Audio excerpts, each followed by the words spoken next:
Hello and welcome to the Craft Beer Corner. For today's review, we've got another Tavour review for you, and it's another single brewer, single style. You probably, if you've seen a lot of our episodes, already know what's coming in, so it's going to be another fun one. We've got Hubbard's Cave Imperial Stout review coming at you. The first one for today is called Pancake Walk.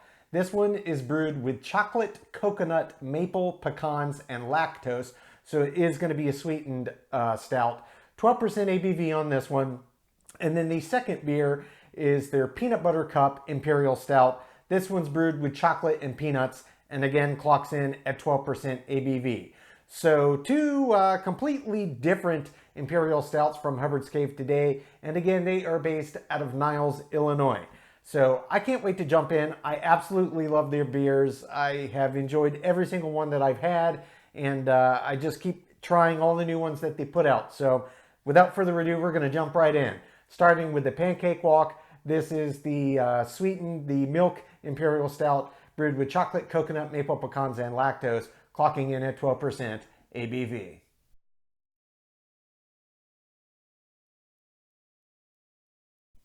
Okay, jumping right in with the first beer of today's Hubbard's Cave Imperial Stout review, we've got Pancake Walk.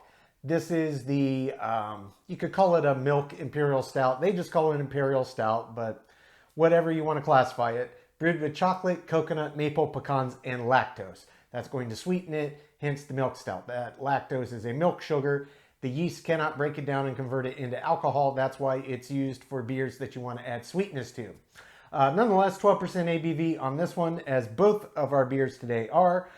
Terms of label art, as always, it's very simple. It's just got a clean label, and it looks like there's some vehicles driving on the highway under an overpass. I've seen this similar design on multiple different brewers. I think it's just some generic label you can get to put on your beer and have printed on it, you know, the name of your specific details. But nonetheless, let's get this one cracked. Going to be gentle here. All right. And I fully expect that this will be super thick and super dark, as their Imperial Stouts tend to be. So let's get this poured right in. Oh yeah. Oh yeah, that's super thick and super dark. So I'm going to try my best to get some agitation here, to give it a chance to form a head. Their beers don't normally form that big. They're just so thick. They're just so thick. They're actually far more active in terms of carbonation than you would anticipate. And it's hard to see from the camera, but you can see it up close. It's just too dark and thick for the camera to pick it up. All right. So, visually, as expected, it is pitch black. You cannot see light through that at all. That's exactly what I expect to see in an Imperial Stout, and certainly in a Hubbard's. The head basically already gone. This is pretty common with their beers as well. It's quite thick. And I can tell you, this is one of their beers that's quite pungent in terms of aroma. I can already smell it from here. But when you do get right up on the glass, oh gosh, it really jumps right at you. You can hands down smell the chocolate and the coconut and the maple. Now, the pecans, I'm sure they're in there. I can't really pick them up in the aroma, but you can smell all of that and a nice little hint of a boozy back. It's a big beer. So that's what comes off in the aroma, and it's quite pungent. It is, it's quite pungent indeed. So without further ado, let's jump right in and give this a sip.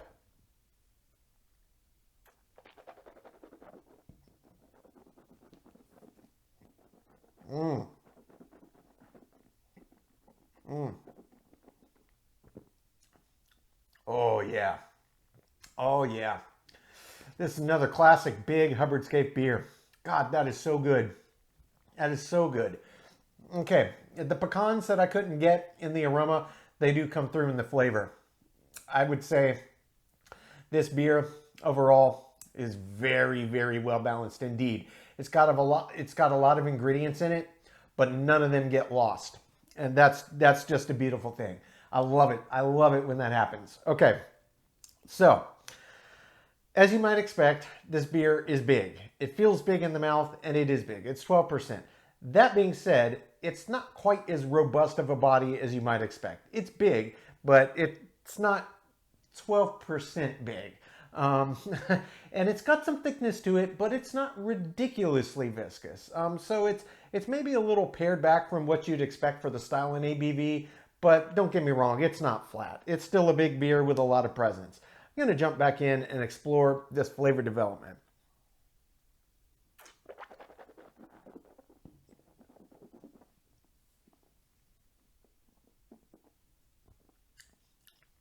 When you first get it in your mouth, you get that sweetness and you get that booze. And that kind of intensifies for a few seconds and then starts to get out of the way, and all the flavors just kind of bloom up and kind of start pairing in together. The first thing that I get is the maple. The second thing that I get is the coconut. Behind that, the pecans, kind of the chocolate is just in the background. It just adds this little layer of richness to what could maybe be possibly overshadowed by some of these other intense ingredients. The maple can be intense, especially when paired with the lactose, but that it doesn't overpower everything in here is really a testament to how well they balanced the flavors that they added into this beer. This one is so good. The pecans really come through. That's such a great ingredient, especially paired with these others. It comes through beautifully. And the coconut, again, this is an ingredient that I nitpick a lot in beers because coconut's not an easy ingredient with which to brew.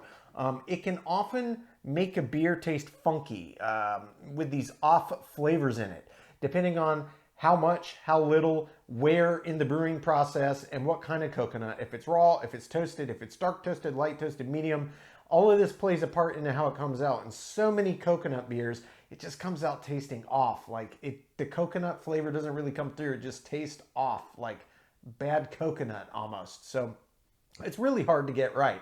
They got it right in this beer. And it's just everything in here has the subtlety about it, even though it's intense in terms of flavor. Like the way they all interplay with each other, it's subtle. It's really nice. It's really enjoyable. I'm going to jump back in for final thoughts on this one. Such a good beer.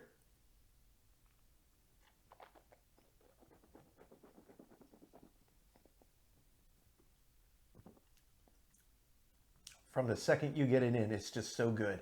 And you know it's going to be big. And it just intensifies. Then bam, all the flavors just come flying at you. And they're just all over the place. And they're big. Big and bold. Mixing, mixing, mixing. All mixing. Everything that you get from the start to finish is still there 10, 15 seconds in. And then finally, about the 15-second mark, it starts to make its slow, steady descent to the end of the finish. And it's got a long finish, as you would expect from a Hubbard's Cave Big Imperial with a lot of flavors in it. What you're left with at the end, dominant flavor, is a mix of the maple and the pecan and just a little hint of the coconut and a little hint of the chocolate underneath.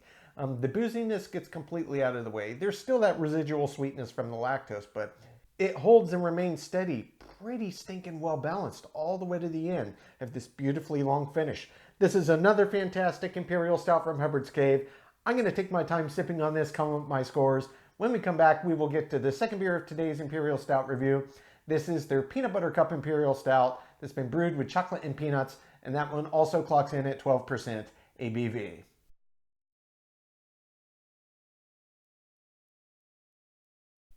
Okay, now moving on to the second beer of today's Tavour Hubbard's Cave Imperial Stout review. We've got their Peanut Butter Cup Imperial Stout. This one is brewed with chocolate and peanuts. It does not say lactose, so it's very likely not going to be a sweet style Imperial Stout. Nonetheless, that's the ingredient list, and just as with the first, 12% ABV. This is a common theme. The vast majority, if not all, of the Hubbard's Cave Imperial Stouts that I've gotten have been clocking in at 12%. So I imagine they're using basically the same base Imperial Stout recipe and then just trying different flavor combinations, which is a really cool way to do it. It keeps it consistent. The only thing they're really altering is the flavorings, and can kind of see how it alters the beer. Same as with the last label art, you know, same thing. Very clean, so nothing much to talk about there, but let's get this cracked gently. All right, got it. And I imagine this is going to look pretty much identical to all of the others that I poured. So let's go for it. Yep, very dark, very thick.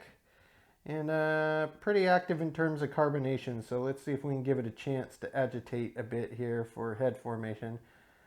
They normally don't stick around much on these beers. They're just so thick, but that's okay. Yep, that's about what I expected. Okay, visually, same as with the last, same as with all Hubbard's Cave Imperial Stouts, they are pitch black. No light getting through that at all. On this one, I can smell it, but from not quite as far away. But if I do get up on it, it does smell quite nice.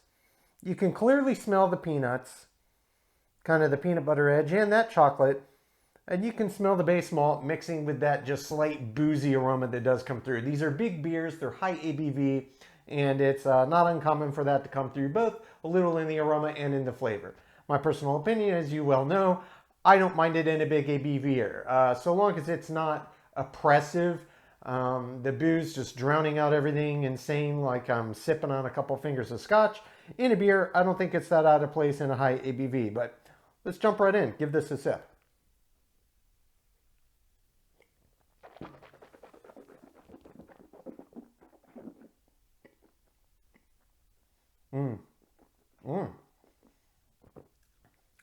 Very rich, very rich. Only the slightest hint of booze up front, just the slightest hint of booze.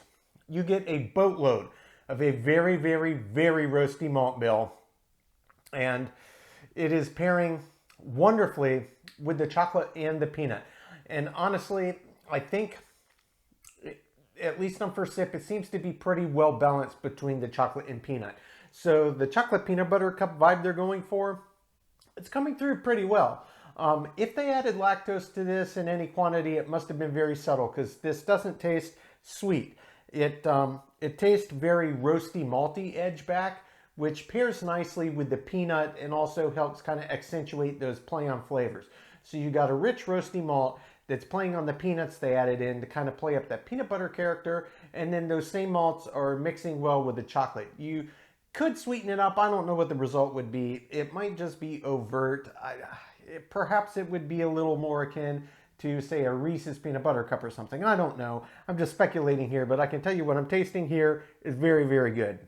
Let me jump in for another sip, explore body and mouthfeel.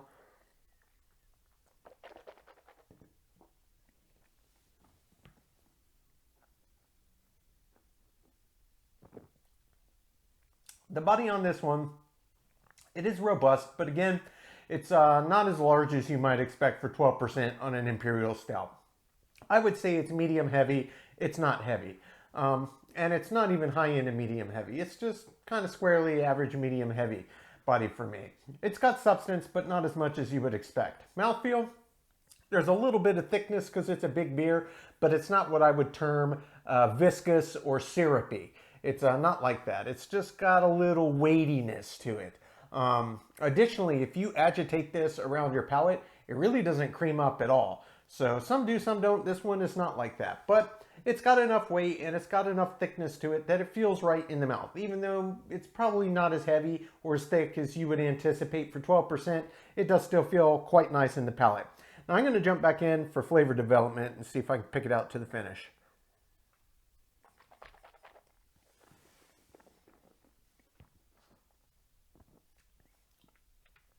Booziness up front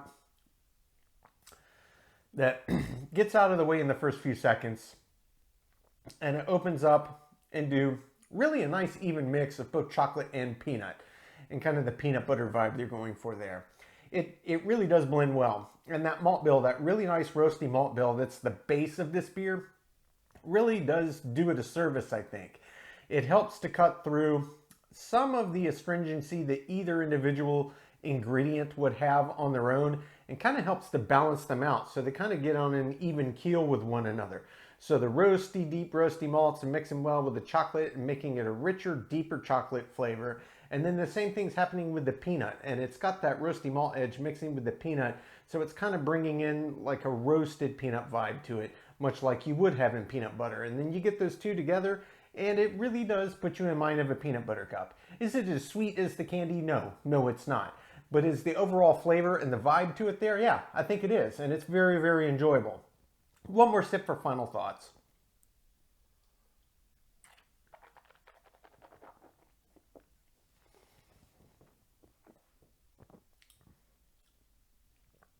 I really like the way how it starts in the beginning because, oh, wow, you know it's a big beer.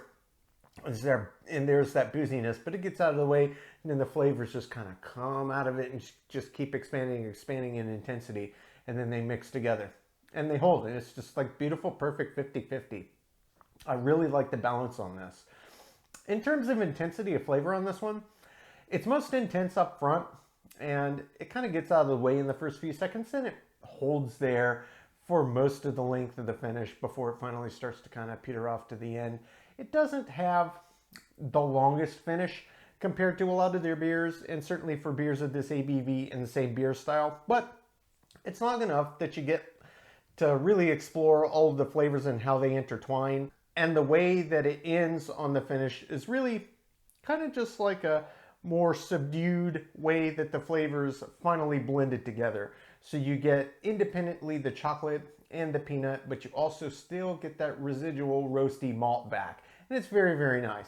Very good beer. I really like this one. I'm going to take my time, come up my scores, and when we come back, we will get both beers ranked from top to bottom.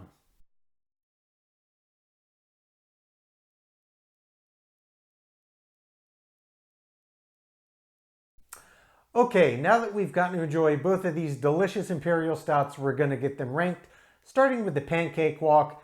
Again, this one was brewed with chocolate, coconut, maple, pecans, and lactose, so it was a sweeter milk-style Imperial Stout. 12% ABV as they both were. Again, Hubbard's Cave is based out of Niles, Illinois. Starting with the aroma on this one. The aroma on this beer was very pronounced. This was one of those you could smell from quite a distance, and the closer you got to the glass, the more intense it got. And legitimately, you could pick out all of the additive ingredients in the aroma perfectly clearly. It gets a perfect 10 out of 10. For the taste, absolutely love this beer. I absolutely loved it. Every flavor that they put into this beer came out 100% in the flavor profile, and it was so well balanced. So none of them really overpowered the other. I absolutely love the way this beer tasted. It gets a 10 out of 10. For the body on this one was big. It's a big 12% ABV beer, but keeping that in mind, the body was not as robust as you might expect. It's medium heavy, but kind of on the low end, but still, it's well above average for any beer. It gets an 8 out of 10. For the mouthfeel, kind of the same story as with the body. It had some thickness, but nowhere near as thick as you would expect for a 12% Imperial Stout.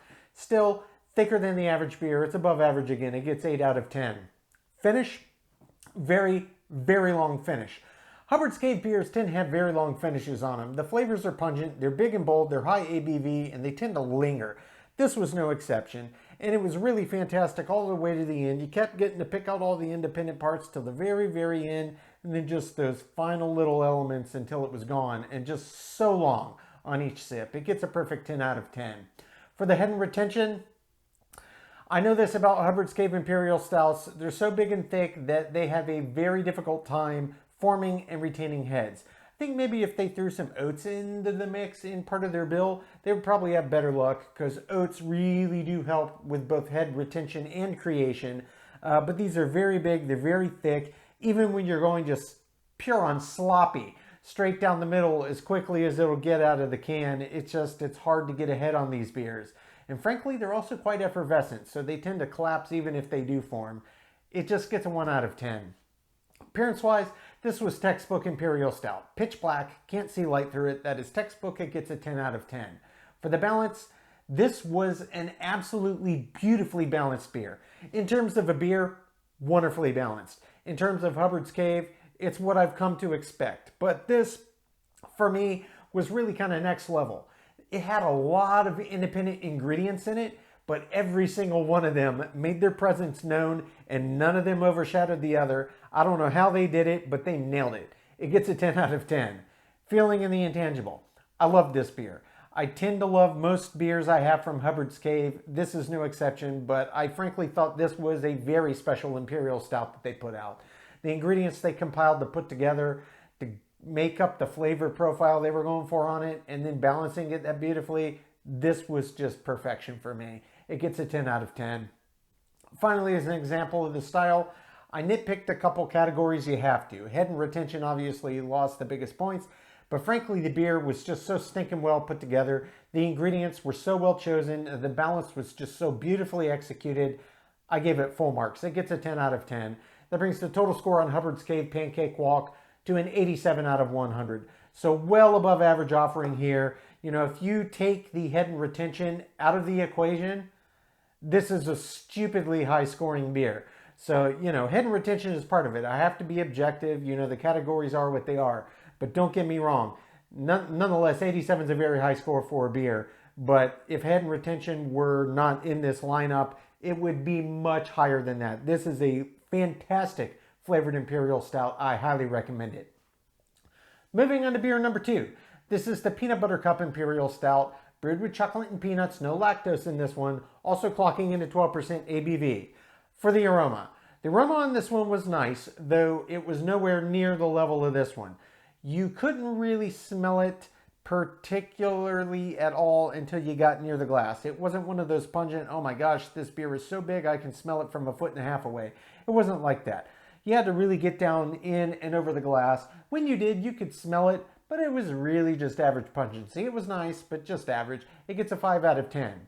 For the taste I really enjoyed on this beer, particularly the fact that the really nice base roasty malt bill came into play in this beer, and I think it helped play up both the chocolate and peanut butter that they added in. That for me was a real treat. Really the only thing I could say, maybe just the slightest addition of lactose would have put it more akin to an actual peanut butter cup. They are desserts after all, and they are sweet. But the overall flavor profile that they got in there was excellent. I only docked 1 point, I gave it a 9. For the body was the same story on this one as it was on the first beer. It was big and robust, but nowhere near as big as you'd expect for 12%, though it was well above average for any beer. It gets an 8 out of 10. Mouthfeel, the exact same story here for the exact same reason. It also gets an 8 out of 10. Moving on to the finish. The finish on this beer was nice. It was certainly well above average in terms of length, but it was not even on the same playing field as the first beer. This beer dissipated much quicker. It didn't have quite the staying power. I think the lactose plus the addition of the extra ingredients in this really helped kind of linger and have them stick around the palate, whereas this one just kind of disappeared and got lost at the end. Don't get me wrong, it was a very long finish, but not up to top tier status. It gets an 8 out of 10. For the head and retention, this one was basically identical to the first. It gets a 1 for the exact same reason. It is what it is. Appearance-wise, same thing. Their beers are just beautiful. Their Imperial Stouts are pitch black. It gets a perfect 10 out of 10. For the balance on this, while I did mention I think maybe lactose would have helped extend the length of the finish, the fact that they didn't add it in and they don't make all of their Imperial Stouts a one-trick pony, I really appreciated. And frankly, just the simplicity of the ingredients. The base Imperial Stout plus the chocolate and the peanut did accomplish the overall flavor profile goals. And indeed, a large part of me personally really appreciated that I could taste a nice classic roasty Imperial Stout malt backbone, and then it paired with the chocolate and paired with the peanut and kind of accentuated how those two flavors went together. Sure, it wasn't exactly like a candied peanut butter cup, but the flavor profile was strong and it was beautifully put together. I gave it a 10 out of 10. For the feeling and the intangible, really enjoyed this beer. Now, this is where my subjectivity comes into play. I loved it, but I did dock 1 point because calling it peanut butter cup sure had the flavors, but peanut butter cups are sweet. They're desserts. This could have used just a hint of lactose, I think, would have helped the cause. I docked 1 point. It gets a 9. Finally, is an example of the style. This is a really good Imperial Stout. There's a lot of good ones out there. Certainly there are a boatload of peanut butter, chocolate, and other derivatives thereof out there. I did enjoy this one. I do think it's above average, but it is not top tier. I have had some that just absolutely blew my mind. And while I did enjoy this, this was not quite there for me. It does get above average though. It gets a 7 out of 10, which brings the total score on Hubbard's Cave Peanut Butter Cup Imperial Stout to a 75 out of 100. So if you do the math, we're looking at a 12-point spread here, which seems like a lot. And sure, it kind of sort of is. But again, I'm going to come back to this. I have to nitpick categories because I'm being objective, other than my own personal feelings, which I give to one category and one category only. If we were to take the head and retention factor out of both of these beers, they both are so far above the average beer offering out there that it really becomes no contest. So please do keep that in mind. Yeah, head and retention is part of it, especially with a stout. But if you don't care and you're just about the actual flavor and drinking experience, then you really can't go wrong with Hubbard's Cave Stouts, and I will stand by that. Folks, that's today's review. As always, I do sincerely appreciate you tuning in today. Please don't forget to like, comment, and subscribe. It really does help the channel, and it will help you keep our content in your feed so you don't lose it. And then if it stops popping up, you can just go straight to the channel from your subscriptions. And if you want to stay in the loop when our videos go live to YouTube, you can click the notification bell icon. It is right next to the subscribe button. Until next time, keep it beer, keep it craft. We'll see you on the next one. Cheers.